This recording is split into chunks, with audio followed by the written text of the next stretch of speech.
Hai guys, balik lagi sama Mimin. Kali ini kita bakal lanjutin alur cerita Kang Kuli lagi. Bagi yang mau lihat part sebelumnya, bisa cek link playlist di deskripsi. Link traktiran kopi juga ada di situ ya. Langsung aja ke ceritanya. Part kemarin berakhir, di mana Lloyd yang sedang bertemu para gadis yang datang ke rumahnya secara tidak sengaja malah bertemu dengan putri dari Connemara. Lloyd memang berencana pergi ke sana untuk menyelidiki Black Magician Cannavaro. Lloyd pun lalu membuat kesepakatan dengan Putri Saluria dan mereka pun pergi menuju daerah Namaran. Lloyd pun akan memulai pembangunan di sana untuk mencegah longsornya tanah di daerah Namaran yang curam. Lloyd akan menanamkan semacam tiang untuk mengeraskan tanah di bagian bawah. Dan untuk itu Lloyd membutuhkan batu pasak listrik. Ya kayak tiang spiral gitulah, kayak baut yang buat ngait-ngait itu loh. Tapi masalahnya mereka tidak memiliki teknologi untuk membuat spiralnya dengan tepat. Dengan begitu, Lloyd pun mengirimkan blueprintnya kepada Pak Tua Dwarf Cordigus, walaupun akan memakan waktu yang agak lama. Sambil menunggu, Lloyd pun memutuskan untuk berkeliling kota sekalian mengamati situasi. Di saat itu, Lloyd mendengar kalau banyak warga yang membicarakan seorang wanita cantik yang berada di tengah pusat kota. Mereka bilang kalau wanita itu memiliki tubuh yang sangat mantap. Lloyd pun hanya bisa bengong mendengar dua orang itu yang sedang mesum. Lloyd pun menjadi penasaran dengan wanita itu yang menjadi perbincangan, karena dia tidak pernah disebutkan di dalam novel sekalipun. Dan saat Lloyd menuju pusat kota, ternyata sudah banyak para penduduk di sana yang ingin melihat wanita itu juga, terutama kaum Adam. Lloyd pun agak terkejut melihat kerumunan itu. Dia tidak menyangka kalau akan seramai ini. Lloyd pun mencoba untuk menerobos para jomblo itu yang sedang terpesona oleh wanita itu. Dan Lloyd pun menjadi sangat terkejut setelah melihat wanita itu. Dan yang sangat membagongkan, ternyata wanita itu adalah Xavier yang sedang menyamar. Sangat perfect sekali penyamarannya, sampai-sampai mengalahkan film warga Fridavan. Memang picak semuanya kayaknya di sana.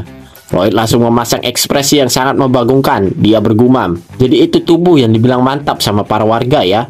Ya nggak salah sih. Xavier pun lalu menoleh ke arah Lloyd yang sedang memasang wajah membagongkan. Shock dikit kayaknya Lloyd. Kukira cewek, rupanya ternyata banci Thailand. Xavier pun menjadi sangat terkejut melihat penampakan Lloyd di sana yang diam-diam membagongkan. Lloyd lalu menggunakan bahasa isyarat kepada Xavier untuk berkomunikasi. Lloyd bilang bahwa selera fetis penyamaran Xavier sungguh perfect. Xavier pun membalas, ini adalah bagian dari investigasinya, bukan fetis, cok. Namun Lloyd hanya memberikan gestur yang biasa digunakan anak-anak alay. Ya, sok cool gitulah. Lloyd pun langsung pergi meninggalkan tempat Xavier berjualan. Xavier pun auto kena mental melihat ejekan Lloyd. Namun di saat itu, di belakang Xavier muncullah Cannavaro yang sedang bicara bisik-bisik dengan seseorang. Dia bertanya kepada orang itu, apakah semua persiapannya telah selesai? Lawan bicaranya Cannavaro pun bilang bahwa dia telah menyelesaikannya dari semalam. Xavier pun diam-diam mendengar percakapan Cannavaro dengan pria itu. Namun scene pun berpindah ke tempat Lloyd yang sedang mensurvei tempat proyek. Lloyd pun lalu menggunakan skillnya untuk memeriksa tanah di sana. Dan dia pun menjadi terkejut saat dia menemukan sebuah tengkorak kepala manusia yang terkubur di sana. Dia berpikir, apakah ini adalah orang dari tumbal proyek? Namun Lloyd pun menjadi kebingungan karena dia hanya menemukan bagian kepalanya saja. Sementara tubuh dari tengkorak itu tidak ada.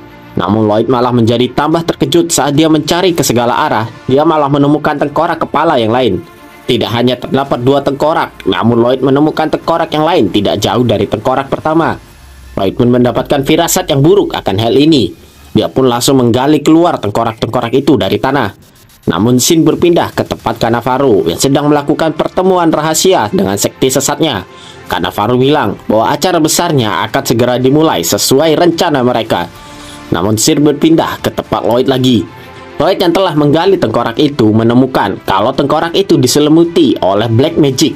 Lloyd telah menebak kejadian ini dan dia pun bergumam kalau black magic ini digunakan untuk membangun benteng Namaran.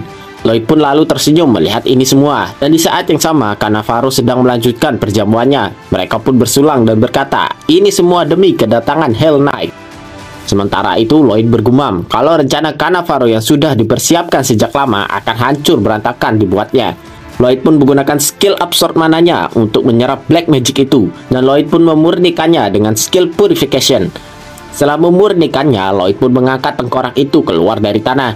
Namun terdapat sesuatu yang terjatuh dari dalam tengkorak itu. Lloyd pun lalu mengambil benda itu yang seperti sebuah batu kristal. Dia pun bergumam kalau tengkorak ini cuma tengkorak biasa. Namun kristal yang terdapat di tengkorak ini berbeda. Lloyd pun menggunakan skillnya untuk mengidentifikasi batu kristal ini. Namun Lloyd menjadi sangat terkejut melihat taksiran harga dari kristal ini yang mencapai 5 juta. Gak tahu 5 juta apaan. Lloyd pun bergumam kalau harga kristal ini setara dengan gaji Tuan Bayern. Melihat itu, Lloyd pun menjadi sangat penasaran apakah dia bisa menemukan batu kristal ini di tengkorak yang lain. Dan benar saja, Lloyd pun menemukan kristal itu lagi di tengkorak satunya. Lloyd pun menjadi kegirangan dan menggali tengkorak yang lain untuk mencari batu kristal itu. Lloyd pun menjadi sangat bersemangat untuk menemukan kristal-kristal itu. Lalu muncullah sistem yang mengingatkan Lloyd untuk tujuan awalnya, yaitu untuk mencegah bariernya. Namun Lloyd langsung lupa ingatan. Dia bilang kalau dia tidak tahu apa itu barier. Lloyd berkata ini hanyalah ladang duit saja baginya. Dan scene lalu berpindah ke beberapa saat kemudian, di mana Lloyd telah banyak mengumpulkan batu kristal-kristal itu, sekitar 30 biji batu kristal. Lloyd pun bergumam kalau ini setara dengan 30 gaji Tuan Bayern. Dengan ini dia bisa membayar 30 tahun gajinya Tuan Bayern. Tuan Bayern yang di kediaman Frontera pun langsung batuk-batuk karena merasakan adanya Raja Iblis yang akan datang kepadanya. Lloyd pun menjadi sangat senang karena menemukan door prize yang tidak terduga di sini. Yang niatnya keliling tempat proyek, malah ketiban Pajero. Ketiban durian mah udah bukan levelnya Lloyd. Lloyd pun lalu bergumam kalau dengan ini dia akan sedikit menaikkan gaji Tuan Bayern dan membuat Tuan Bayern mau bekerja dengannya 20 tahun lagi. Dan Lloyd akan membuat 20 tahun itu akan terasa bekerja seperti 30 tahun. Sungguh pikiran yang durjana. Raja Iblis aja minder kalau ketemu Lloyd. Di saat Lloyd akan pergi, terjadilah sesuatu yang aneh dengan tengkorak itu. Lloyd yang merasakan hal yang janggal pun menoleh ke belakang, dan terlihatlah tetesan air yang keluar dari tengkorak itu. Lloyd pun menghampiri tengkorak itu. Dia bertanya, bagaimana orang ini bisa mati? Apakah hal alami atau dia dibunuh? Namun Lloyd pun bersujud di hadapan tengkorak itu. Dia berkata, apapun itu, dia berterima kasih karena tengkorak itu sudah membantunya membayar gaji Pak Bayern 20 tahun mendatang. Lloyd pun mengambil dan membawa semua tengkorak-tengkorak itu. Dia berkata kalau dia akan memberikan tempat peristirahatan yang layak bagi mereka. Dan tampaklah tengkorak itu yang seolah-olah mengeluarkan air mata. Scene lalu berpindah ke malam harinya, di mana Xavier sedang menemui Lloyd di kamarnya. Xavier pun berusaha menjelaskan kejadian tempo lalu. Namun Lloyd pun menghentikan Xavier. Lloyd bilang bahwa dia tahu setiap orang memiliki fetis yang aneh masing-masing. Jadi dia tidak masalah dengan fetis bencong Thailand Xavier.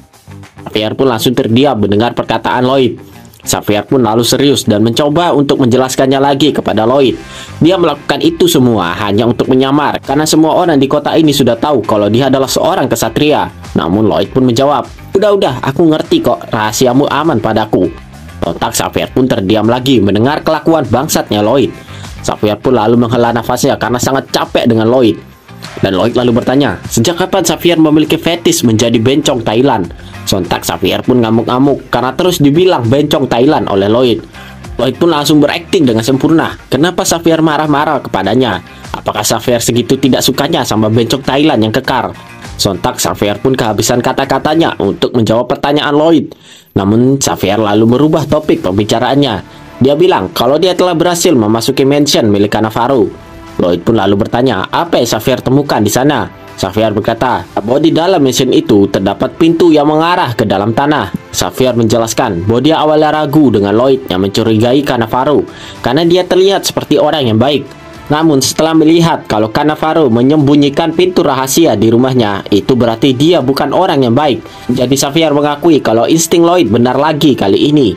Lloyd pun lalu tersenyum mendengar perkataan Xavier. Xavier berjanji kepada Lloyd akan menemukan buktinya bagaimanapun caranya. Lloyd pun lalu berkata, karena itulah Xavier harus mempercayai perkataannya. Dan juga dia harus bangga dengan fetis bencong Thailandnya itu. Sontak Xavier pun ngamuk-ngamuk lagi. Dia bukanlah bencong Thailand. Namun scene berpindah ke tempat Cannavaro yang kalang kabut saat menerima laporan kalau Noctaniumnya telah menghilang semua. Paling tengkorak yang isinya kristal itu yang diambil Lloyd. Pria yang berbicara waktu itu dengan Cannavaro bilang bahwa terdapat seseorang yang mengambil itu semua. Pria itu menjadi khawatir kalau rencana mereka akan gagal. Cannavaro pun menjadi kebingungan. Dia berpikir apakah terdapat seseorang yang telah mengetahui rencana mereka. Namun itu kemungkinannya sangat kecil. Jadi dia berpikir kalau orang itu menemukannya dengan tidak sengaja. Orang-orang itu pun marah-marah kepada Cannavaro. Mereka menanyakan langkah apa yang akan diambil Cannavaro untuk menyelesaikan masalah ini. Dan terdapat Black Magician yang dilawan Xavier di part-part awal. Ingat gak? Dia meminta pertanggungjawaban Cannavaro karena mereka telah menginvestasikan banyak uang untuk membangkitkan Dark Sorcerer yang akan menyusun kembali tatanan dunia. Cannavaro pun menenangkan mereka semua. Dia bilang kalau dia masih memiliki rencana lain. Noctanium adalah item pengganti di keadaan darurat. Cannavaro berjanji, jika mereka masih mau bekerja sama untuk yang terakhir kali, maka turunnya Hell Knight pasti akan berjalan sesuai rencana. Namun scene berpindah ke tempat Xavier yang menjadi bencong Thailand lagi. Xavier sengaja menumbahkan air di kepalanya agar basah. Seorang wanita di sana pun menghampiri Xavier. Dia bertanya apa yang terjadi kepada Xavier. Xavier pun bilang kalau dia terpeleset. Wanita itu pun menyuruh Xavier untuk berganti baju di kediaman Cannavaro. Wanita itu menyuruh Xavier untuk cepat pergi karena para pria di sana sedang melihat tubuhnya Xavier yang sedang basah. Dia sungguh mengerikan, bahkan lebih mengerikan dari melawan banteng. Xavier pun langsung pergi menuju kediaman Cannavaro dan meminta penjaga gerbang di sana untuk membukakan gerbangnya. Namun si penjaga gerbang ini malah salfok sama tubuhnya Xavier. Dia sungguh membagongkan. Setelah memasuki kediaman Cannavaro, Xavier pun langsung mengganti modenya menjadi cowok normal. Dan Xavier pun akan mulai bergerak. Xavier pun mulai mengontrol mananya terlebih dahulu. Ini dilakukan untuk menutupi hawa keberadaannya. Dan dia pun mulai bergerak dengan sat-set-sat-set. Xavier bisa dengan mudah melewati semua penjaga di sana tanpa disadari. Dan akhirnya dia pun sampai di depan pintu rahasia itu. Xavier pun memikirkan cara untuk membuka pintu basement itu. Namun tiba-tiba Xavier melihat Cannavaro yang mendekati pintu basement itu. Cannavaro pun celingak-celinguk memastikan tidak ada orang di sekitarnya. Dia pun lalu menggunakan sebuah magic circle untuk membuka gembok pintu itu yang menggunakan dark magic. Dan segel pun terbuka. Xavier pun bergumam bahwa segel itu berbeda dengan pintu gerbang utama. Itu hanya bisa dibuka dengan rangkaian mana tertentu. Sementara itu di posisi Lloyd, dia sedang memandangi tumpukan kristal yang ia pungut waktu itu. Lloyd pun berpikir apakah dia sudah mengumpulkan semuanya atau tidak. Jika masih terdapat di tempat lain, maka amaran barrier akan aktif dan dia tidak bisa membiarkan hal itu terjadi. Jadi dengan sangat bersemangat sampai-sampai ngeces Lloyd akan mencari semua batu kristal itu. Lagian harganya juga mahal. Cuan mah nomor 1 bos. Dan scene lalu kembali ke keadaan Xavier, di mana Cannavaro telah keluar dari basement itu. Entah apa yang dia lakukan. Sementara Xavier masih bersembunyi di sana. Dan setelah memastikan Cannavaro benar-benar pergi, Xavier pun mendekati pintu itu. Lalu Xavier pun mencoba untuk membuka segel pintu itu seperti yang dilakukan Cannavaro. Dan Xavier pun berhasil membuka segel pintu itu. Dan tak membuang-buang waktu lagi, Xavier pun langsung masuk ke dalam basement itu. Xavier pun terhenti di sebuah lorong yang gelap karena dia merasakan kehadiran sesuatu. Dan dari kegelapan itu muncullah monster humanoid yang berlari dengan kencang ke arah Xavier. Monster itu pun mencoba menyerang Xavier. Namun Xavier masih bisa menghindari serangan monster itu. Xavier pun berpikir apakah monster ini adalah undead. Xavier pun mengumpulkan mana di genggaman tangannya dan dia pun langsung menghantam tubuh undead itu dengan pukulan yang super kuat. Namun Xavier menjadi sangat terkejut setelah pukulannya itu tidak berefek kepada undead itu. Dan undead itu pun langsung membalas pukulan Xavier dengan pukulan juga. Xavier pun menahan pukulan undead itu dengan tangannya. Saking kuatnya pukulan itu, Xavier sampai dipaksa mundur beberapa langkah. Xavier pun berpikir kalau undead ini bukanlah undead biasa. Ini jauh lebih spesial dari undead yang ia lihat di lembah waktu itu. Dan tanpa disangka-sangka, banyaklah bermunculan undead yang serupa dengan undead itu. Xavier pun mulai serius dan dia pun mengaktifkan mode Sung Jinwo untuk menghadapi undead itu. Rasakan kekuatan Shadow Monarch, ucap Xavier. Tapi bohong. Tapi bohong. Di saat itu, tiba-tiba Xavier melihat seseorang yang sedang mengintip di balik sebuah pintu. Orang itu yang menyadari kalau Xavier melihatnya pun langsung menutup pintu itu dengan keras. Xavier pun bergumam kalau dia harus menginterogasi orang itu. Dan semua undead itu pun langsung menyerang Xavier secara bersamaan untuk menghalangi Xavier dari pintunya. Dan tanpa gentar sedikit pun, Xavier pun langsung menerjang semua itu sambil ia menebas semuanya. Dan setelah menghabisi beberapa undead yang menghalanginya, Xavier pun langsung menghancurkan pintu tempat pria itu bersembunyi. Sampai-sampai pria itu terpental cukup jauh. Xavier pun lalu menghampiri pria itu yang ketakutan. Pria itu pun meminta ampun kepada Xavier karena dia tidak bisa kabur lagi. Xavier pun berkata kepada pria itu kalau dia punya pertanyaan yang ingin dia sampaikan. Namun secara tiba-tiba Xavier menginjak kaki pria itu dengan keras hingga kaki pria itu pun patah. Sontak pria itu pun berteriak kesakitan sambil memegangi kakinya. Xavier pun memperingatkan pria itu untuk menjawabnya dengan jujur. Kalau tidak, kaki satunya lagi akan bernasib sama. Xavier pun langsung bertanya apa yang sebenarnya direncanakan Cannavaro. Pria itu lalu bilang kalau dia tidak tahu detailnya, dia hanya mengikuti perintah Cannavaro saja. Xavier pun akan menginjak kaki pria itu lagi. Namun pria itu bilang kalau dia hanya seorang penjaga makam yang dipekerjakan oleh Cannavaro. Dia hanya disuruh untuk mengurus tubuh-tubuh dengan obat yang dibawa oleh Cannavaro. Dan dia tiba-tiba disuruh berjaga di sini. Gak tahu maksudnya apa. Xavier pun bertanya, dari mana asal tubuh-tubuh tersebut? Pria itu mengaku sambil menangis kalau tubuh-tubuh itu berasal dari para pengungsi yang mati karena sakit di kamar mayat. Sontak Xavier pun terkejut mendengar perkataan pria itu. Xavier lalu mengingat kalau Cannavaro dulu mengumpulkan para pengungsi yang sakit dan dia berjanji akan menyembuhkan mereka. Namun faktanya Cannavaro malah membunuh para pengungsi itu. Xavier pun menjadi sangat geram dengan kelakuan Cannavaro. Dia juga menyadari kalau tengkorak yang berisikan batu kristal yang ditemukan Lloyd adalah tengkorak dari para pengungsi yang mati. Xavier pun bertanya kepada pria itu, apakah dia tidak pernah curiga sedikit pun kenapa mayat-mayatnya di sana selalu bertambah. Namun pria itu pun tidak bisa menjawab pertanyaan Xavier itu. Sambil amat teramat marah, Xavier bilang kalau pria itu juga sama bersalahnya seperti Cannavaro. Dia pun langsung mematahkan kaki satunya dari pria itu hingga membuat pria itu sangat kesakitan. Lalu Xavier pun langsung kabur melarikan diri dari tempat itu karena dia menyadari kalau dia akan segera ketahuan. Xavier pun bergumam kalau dia harus memberitahu Lloyd tentang kelakuan Cannavaro ini. Namun saat Xavier sudah sampai di depan pintu kamar Lloyd, dia tidak bisa menemukan Lloyd di sana. Xavier pun langsung menutup pintu itu lagi dan dia bergumam kalau dia tidak memiliki waktu untuk mencari keberadaan Lloyd sekarang. Dan sekarang dia akan bergerak dengan intuisinya saja. Dia akan langsung mencari keberadaan Cannavaro saja. Xavier pun langsung bergerak dengan sangat cepat mencari keberadaan Cannavaro. Dan tempat yang ia tuju adalah kamar mayat karena Xavier yakin Cannavaro pasti sedang melakukan pertemuan di sana. Xavier pun langsung menerobos masuk ke dalam kamar mayat itu. Dan dia pun langsung bersiap-siap untuk bertarung. Namun Xavier pun menjadi terkejut saat melihat kalau di kamar mayat itu sangatlah sepi, tidak ada satu orang pun di sana. Xavier pun lalu memeriksa keadaan sekitar. Dia bingung karena biasanya kamar mayat selalu ramai. Namun kali ini sangatlah sepi. Dan Xavier pun menyadari sesuatu. Dia pun bergumam, apakah Cannavaro sudah memulainya? Dan terlihatlah langit di atas kota Namaran, di mana terdapat banyak awan hitam yang berkumpul lalu membentuk sebuah pusaran raksasa. Lalu tiba-tiba terjadilah hentakan aura yang kuat sehingga membuat Xavier menjadi sangat terkejut. Xavier merasa kalau kekuatan di tubuhnya ditarik paksa keluar. Xavier pun langsung menuju ke arah luar untuk melihat situasi di sini. Dan saat Xavier melihat ke atas, ternyata langit sudah sepenuhnya berubah dan banyak muncul badai petir yang saling menyambar. Xavier pun sontak bingung sebenarnya apa yang terjadi sekarang. Dan sebuah barrier raksasa pun terbentuk yang mengelilingi seluruh kota Namaran.